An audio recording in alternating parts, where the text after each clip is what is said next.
José! Hey, salut tout le monde, c'est moi José Théodore, le meilleur des commentateurs de TP1 Sport. Oui. Pour moi, être un professionnel, c'est calmer Patrice Brisebois qui hurle comme s'il décrivait l'avion qui rentre dans la deuxième tour là, en septembre.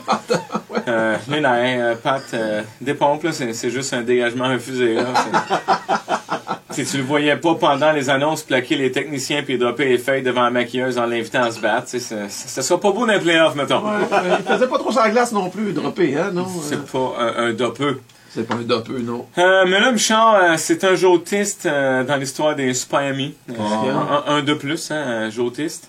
Oui, Francis Bouillon est parti. Ouais, ma gang de brillants composée de moi, le petit Bouillon puis le go la tendesse, on va se séparer bien malgré chose, hein? Nous? Oui. Peut-être. Oui. Comme on est des boys, tu sais, on dit pas que ça nous fait de la peine et on préfère profiter au maximum du temps qui reste en niaisant assis devant le dep, tu sais. Des gars, là. Mais il reste pas tant que ça, hein? Le temps qui reste, non, le petit Bouillon va déménager en Suisse, un pays en guerre, à part de ça, si je me fie à leur fromage, hein, ça mitraille là-bas. Oui. Oui. Un trou? Des trous. Ouais, ok. Le gars l'attendait aussi, il déménage, mais faut pas y en parler parce qu'avec ses commotions, il a tendance à oublier. Puis quand on lui dit, il est surpris puis il panique comme s'il venait de l'apprendre. Hein? Je déménage!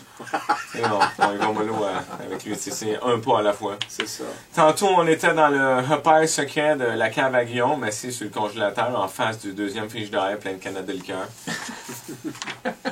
Francis, Ça, c'est la salle de meeting, ça? ouais. Francis, il disait avoir peur de plus nous voir. Je l'encourageais en disant, voyons Francis, en Suisse, il y a plein de noirs comme toi, tu vas bien t'intégrer. Puis Guillaume m'a rajouté, ah ouais, tu déménages? Hey, ça doit être là de veiller avec les trois, là. Wow! Il me dit, ouais, mais tu sais, une nouvelle équipe, en plus, je vais connaître personne pour jouer dehors après le game. J'ai dit, peut-être que ma blonde pourrait me porter à mi-chemin. Tu sais, si tu fais ton bout, on pourrait peut-être se voir à Rosemère le samedi. Ah oui, à mi-chemin, hein? À mi-chemin. On profitait de nos dernières minutes ensemble à faire semblant que les yeux nous piquaient pour pas que ça paraisse qu'on avait le goût de pleurer, là, you know. Tout ça en séparant la collection de couleuvres, celle-là. De couleuvre! Ouais. N'as-tu beaucoup? On avait une. Ça a saigné?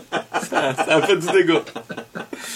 On a fini ça en prenant toutes les Barbies volées d'un cours des voisines. On les a fait frencher une dernière fois en tenant nos larmes.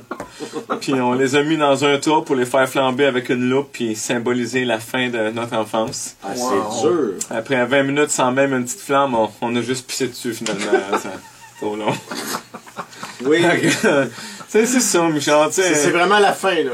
Ouais. On s'était promis de jamais se séparer, mais la vie a pris des crayons et elle en a dessiné autrement.